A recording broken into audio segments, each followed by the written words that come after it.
Ya nombraya finalmente el presidente Rodrigo Duterte con el mga narco-politicians kaya man warning ele mas temprano que man surrender yan ng PNP. Pero junto con mga narco-politicians, amo el mga judges del korte, iben manada aki mga miyembro del Philippine National Police. Adentro del 59 mga miyembro del PNP, AFP y Bureau of Fire Protection, 4 aki yan nombra ele amo el mga police designaw na Police Regional Office 9.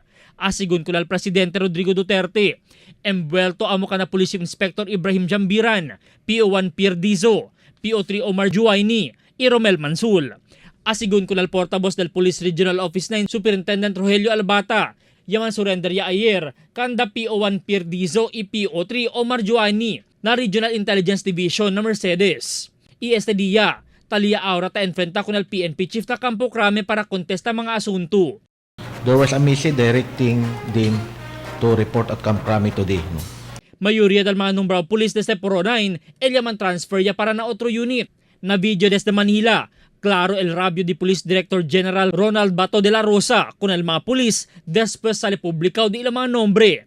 Asigun también con el Pro 9, hindi sila tolera con este mga asunto pero tadali sila bastante tiempo con este mga pulis para defender di la cuerpo. They are now, their firearms has been recalled.